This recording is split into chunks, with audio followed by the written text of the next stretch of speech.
The Russian leadership, I gather, La direction russe, je le déduis des déclarations que nous avons entendues des autorités statistiques et de la Banque centrale, a été surprise lorsque leurs efforts pour soutenir le rouble et s'engager dans la substitution des importations ont réussi si rapidement. import substitution succeeded so quickly.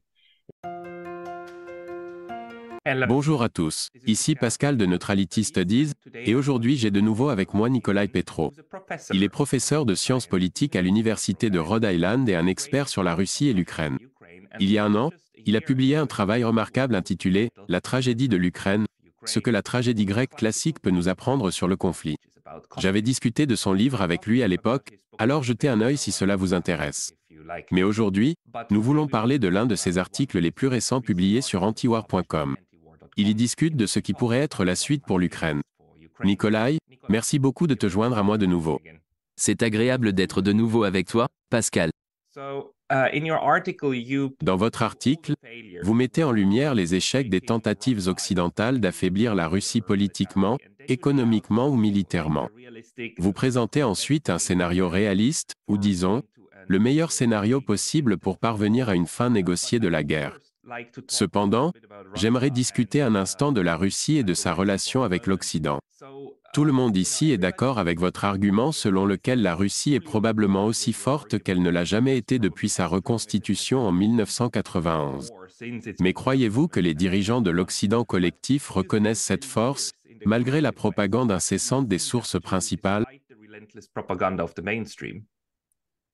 I think they do, but they don't want to admit it. Je crois qu'ils en sont conscients, mais ils ne veulent pas l'admettre. That Reconnaître cela signifierait reconnaître un échec significatif dans l'analyse et la compréhension qui s'étend sur des décennies. Il ne s'agit pas seulement des politiques récentes envers la Russie. Si nous considérons l'expansion de l'OTAN, en particulier sa croissance vers l'Est à la fin des années 1990, comme contribuant au conflit actuel, alors nous devons évaluer de manière critique la direction à long terme de la politique occidentale.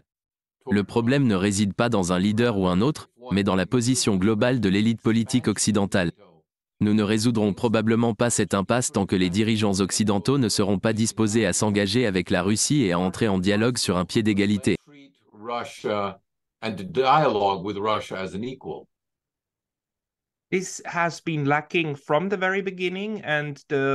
Cela a manqué dès le début.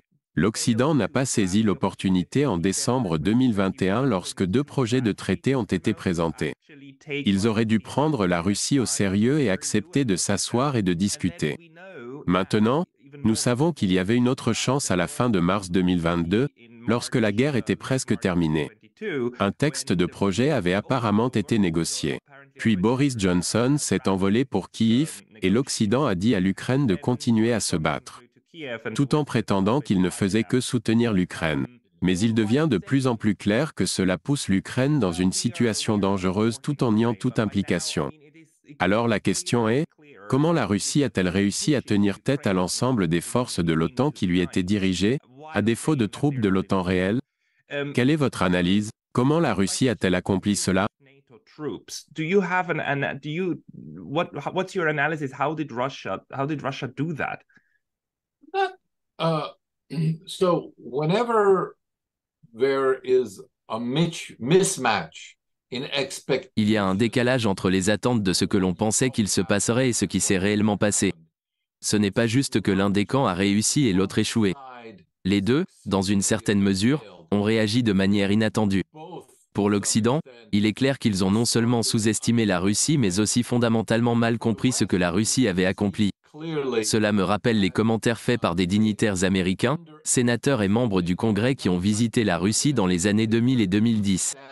Ils étaient littéralement surpris de voir que les gens ne mouraient pas de faim dans les rues, ce qui était leur supposition. Ils avaient une vision complètement irréaliste du pays tel qu'il était à l'époque, s'étant transformé après la chute de l'Union soviétique. D'autre part, la direction russe, sur la base des déclarations des autorités statistiques et de la Banque centrale, a été surprise de voir à quelle vitesse leurs efforts pour soutenir le rouble et s'engager dans la substitution des importations ont réussi. Ils pensaient que cela fonctionnerait et avaient fait quelques tests préliminaires, mais ils ne s'attendaient pas à ce que l'économie russe s'adapte si rapidement, passant de ses anciens producteurs à de nouveaux. old producers to new producers, first of all. And secondly, Deuxièmement, il y a la volonté de nombreux acteurs non étatiques, et dans certains cas d'acteurs étatiques comme l'Iran, la Chine, la Corée du Nord et le Venezuela, de contourner l'impact des sanctions. En conséquence, l'Occident s'est engagé dans ce qui est essentiellement un jeu perdant. Quiconque a étudié les sanctions comprend qu'il y a un effort pour freiner le développement économique en introduisant davantage de sanctions. L'application de ces sanctions devient de plus en plus encombrante et laborieuse pour l'Occident. Ce n'est plus juste une déclaration générique, c'est très ciblé et nécessite une documentation étendue, des vérifications et autres. Un tel appareil encombrant ne peut pas suivre le rythme de la créativité et de l'agilité des interactions économiques qui se produisent dans le monde entier. J'étudie les sanctions depuis longtemps, depuis près de 40 ans, en fait. Il n'est pas surprenant pour quiconque connaît l'histoire et la littérature académique sur les sanctions qu'elles sont un outil inefficace pour changer de politique.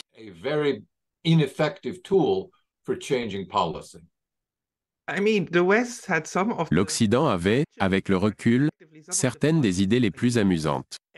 Prenez, par exemple, l'idée selon laquelle vous pouvez sanctionner le pétrole russe mais seulement s'il dépasse un certain prix. C'était une idée créative, mais en fin de compte, c'est une proposition ridicule.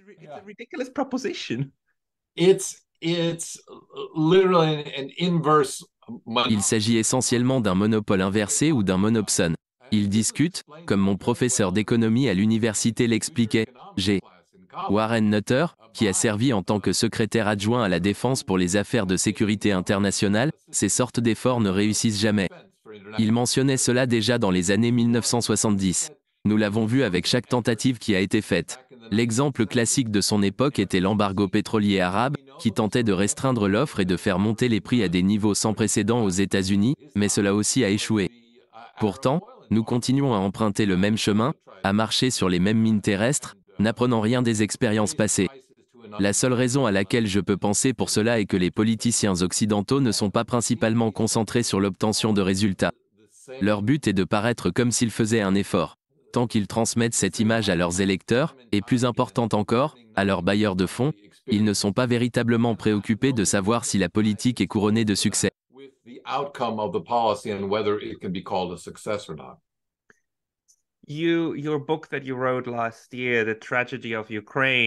Dans votre livre de l'année dernière, La tragédie de l'Ukraine, vous parlez de l'aspect performatif de la guerre, n'est-ce pas? Nous observons maintenant un élément performatif fort dans la rhétorique guerrière de l'Occident également. Ce que vous dites est absolument juste. Cependant, l'Occident se retrouve désormais dos au mur, face à la guerre réelle. La Russie semble réticente à participer à ce jeu performatif avec l'Occident. Il semble que la Russie se moque des perceptions occidentales. Ou pensez-vous que la Russie participe aussi à cet acte performatif?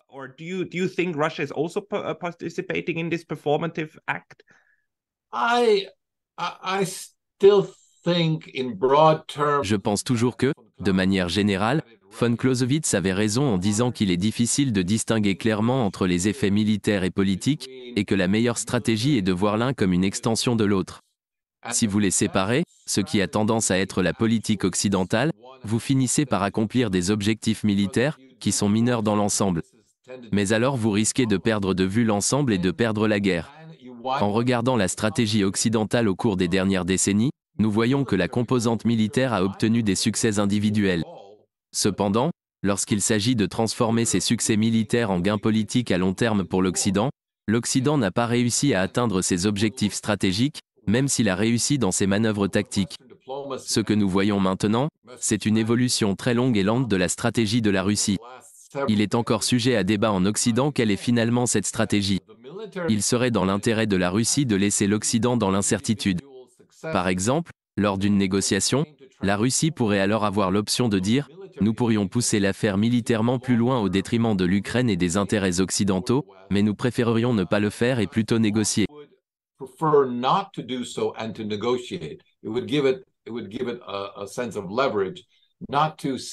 Cela leur donnerait un sentiment de levier, pour ne pas dire « Eh bien, nos objectifs n'ont jamais été d'aller aussi loin que, par exemple, d'occuper toute l'Ukraine. » Juste pour laisser cela comme une possibilité théorique. Même si je suis tout à fait d'accord avec Mearsheimer et d'autres qui, dès le début, ont souligné que la Russie n'avait clairement pas l'intention d'occuper l'Ukraine avec les maigres forces qu'elle a utilisées pour envahir. Plutôt, elle avait en tête une série d'objectifs plus limités. Il semblait qu'elle était sur le point d'atteindre ses objectifs après la négociation des accords d'Istanbul. Mais comme vous le dites, à ce moment-là, l'Occident a estimé que ce serait un coup trop sérieux à sa stratégie vis-à-vis de la Russie, indépendamment de l'Ukraine. L'Ukraine était, malheureusement, pas une préoccupation pour les dirigeants occidentaux.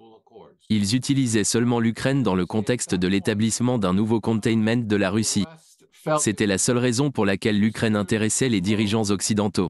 Et cela venait après un autre incident que nous ne devrions pas oublier, l'utilisation très rapide des forces alliées de la CEI, mais principalement des forces russes, au Kazakhstan quelques mois plus tôt pour réprimer une rébellion. Il semblait juste à l'Occident qu'il ne pouvait pas tolérer une autre victoire de Poutine à un si petit prix pour la Russie. Il serait prêt, comme le président Biden l'a souvent dit, à payer n'importe quel prix aussi longtemps que nécessaire pour empêcher que cela se produise.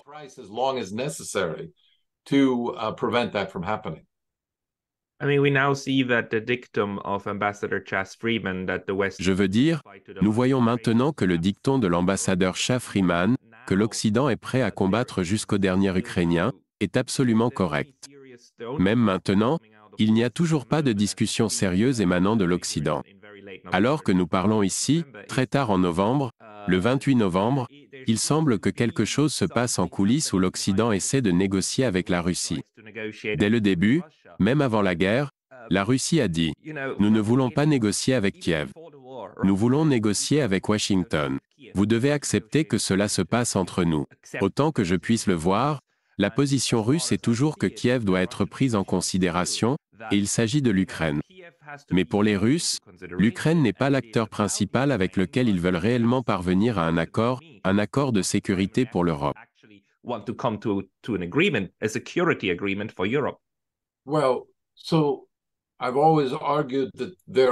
J'ai toujours soutenu qu'il y avait plusieurs niveaux dans ce conflit. Ce n'est pas que la Russie ne veut pas négocier avec Kiev, ou même avec Berlin, Paris et Londres d'ailleurs. Ils pensent qu'ils ne sont pas ceux qui prennent les véritables décisions. Le ministre des Affaires étrangères Lavrov a dit que si vous voulez parvenir à un véritable accord qui abordera les problèmes de l'Europe et de l'Ukraine, vous devez négocier avec les États-Unis.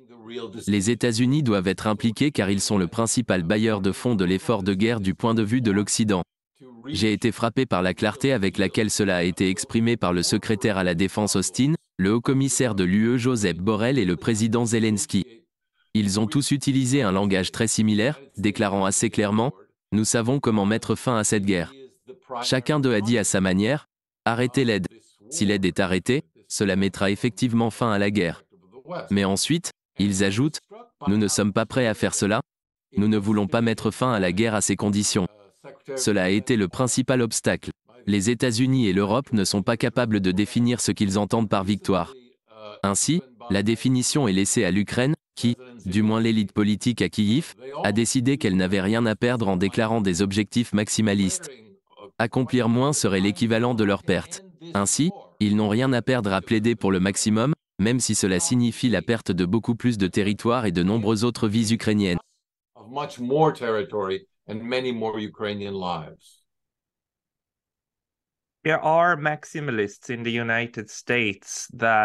Les maximalistes aux États-Unis continuent de croire que l'Ukraine a besoin d'une aide accrue pour expulser les Russes, y compris de Crimée. Pas plus tard que la semaine dernière, un collègue d'une université de Washington a interviewé l'ancien commandant militaire en chef de l'OTAN, non pas le secrétaire général, mais l'ancien, le général Ben Hodges. Dans cette interview, que je mettrai en lien dans la description, le général Hodges a affirmé que l'Ukraine a besoin d'un soutien global pour remporter la victoire et repousser la Russie hors de son territoire, même maintenant en novembre 2023. Ce sentiment est-il toujours répandu à Washington? Do you think this is still prevalent, this sentiment in Washington?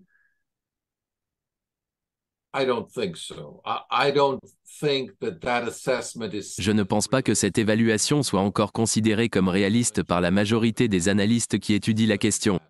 Les personnes dont nous parlons, comme l'historien de Yale Timothy Snyder et Anders Aslund, qui a récemment publié un article dans le Kyiv Post, ainsi que Ben Hodges et d'autres, fournissent des analyses que je lis avec grand intérêt. Il est important pour les défenseurs de l'Ukraine de comprendre cette politique qui encourage l'Ukraine à continuer de se battre dans ce qui semble être pour la plupart des analystes une guerre sans espoir. Sur quoi compte-t-il exactement? J'ai réduit cela à essentiellement une poignée de facteurs qu'il croit capables de transformer la situation militaire. Il pense que ces facteurs vont déstabiliser la Russie et la forcer à négocier. Ces facteurs incluent des armes, mais pas n'importe quelles armes, de nouveaux types, potentiellement avec une sorte de technologie miraculeuse. Les Allemands ont un terme pour cela, Wunderwaffe. Je ne suis pas sûr que cette technologie existe même, mais si c'est le cas, alors nous devrions la partager avec l'Ukraine. Cependant, je pense qu'il est très peu probable et irréaliste pour des raisons de sécurité que l'Occident fournisse une telle technologie en très grand nombre. Il est discutable de savoir s'il est possible de le faire et si cela devrait être fait immédiatement sans aucun délai. Deuxièmement, il y a l'hypothèse que cette arme existe et qu'elle brisera la volonté de la Russie de combattre.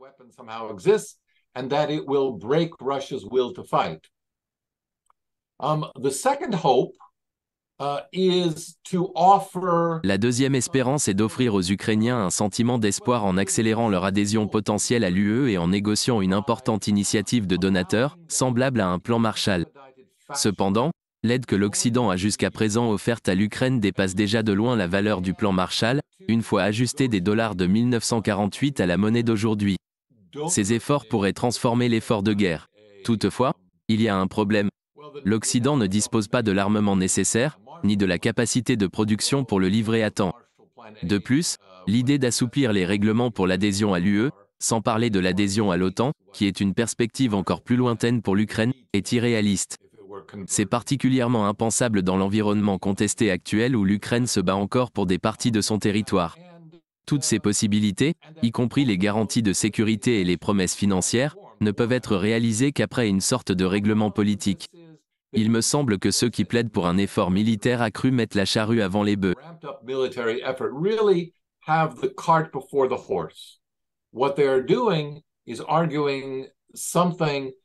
Ce qu'ils font, c'est argumenter quelque chose qui, si cela avait été possible, se serait déjà produit au cours des 18 derniers mois. C'était l'espoir de la première résistance de l'armée ukrainienne, qui a repoussé les avancées russes jusqu'à la ligne où elles se trouvent maintenant. C'était également la promesse faite par bon nombre de ces mêmes individus, y compris Ben Hodges que vous avez mentionné. Ils prétendaient que cette percée militaire serait accomplie à la suite de la contre-offensive. Cependant, des analystes prudents comme Anders Aslund commencent à nuancer leurs termes de manière intéressante. Par exemple, dans son essai dans le Kyiv Post, il soutient que l'Ukraine se porterait beaucoup mieux si elle recevait toute cette aide. Mais lorsqu'il s'agit de définir ce qui devrait constituer un succès pour l'Ukraine, comme il le dit, il suggère qu'il suffirait de déclarer un succès si l'Ukraine pouvait faire sauter les 2 ponts reliant la Crimée au territoire russe. Cela porterait certainement un coup au moral des forces russes. Cependant, selon toute norme militaire, cela n'aurait aucun effet perceptible sur l'issue de la guerre. Surtout maintenant, comme la plupart des gens le croient, la Russie est dans cette guerre pour le long terme. Il est probable qu'elle considère ces dommages et tout autre dommage à son infrastructure comme la preuve positive qu'elle doit poursuivre cette guerre jusqu'à une victoire russe ultime.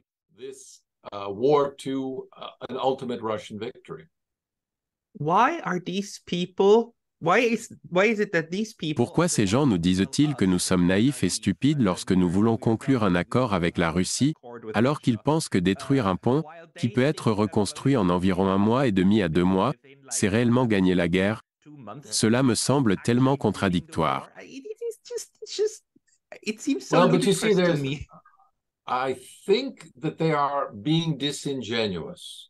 Je pense qu'ils font preuve de mauvaise foi. Ils essaient de se détourner de leurs promesses initiales concernant ce qui pourrait être accompli et trouvent un moyen de définir n'importe quel résultat comme une sorte de victoire. Du point de vue de ceux qui, comme vous et moi, recherchent la paix comme objectif principal, c'est en réalité une avancée positive. Cela suggère qu'ils ne sont pas assez naïfs pour croire à leur propre rhétorique. Au lieu de cela, ils ont un rôle à jouer, une fonction à remplir. L'une des logiques sous-jacentes de cet argument est de se rappeler que pour ces personnes, comme nous en avons discuté, ce n'est pas le bien-être de l'Ukraine et des Ukrainiens qui est primordial. C'est le contexte de l'Ukraine comme manifestation de la lutte globale plus large contre le mal. Dans cette lutte mondiale, les États-Unis et leurs alliés sont d'un côté, et la Russie et ses soutiens de l'autre. Dans ce contexte, on ne peut pas se permettre la moindre faiblesse ou indécision de la part des personnes qui ne veulent pas mourir pour la cause du bien. On ignore simplement ses souhaits et on poursuit ses objectifs. Nous devons reconnaître que parmi les acteurs impliqués, principalement les États-Unis, les Européens, les Russes et les Ukrainiens, la seule partie qui se sent encore relativement à l'aise avec l'équilibre des coûts et des avantages, ce sont les États-Unis. Les États-Unis dépensent plus d'argent pour leurs propres armements, réussissant à attirer les industries européennes à se transférer de l'Europe vers les États-Unis, et remplaçant les ressources naturelles russes par du gaz naturel liquéfié américain et d'autres ressources. Donc, franchement, les Américains s'en sortent comme des bandits dans cette affaire. Well, to put it frankly, making off like bandits in this.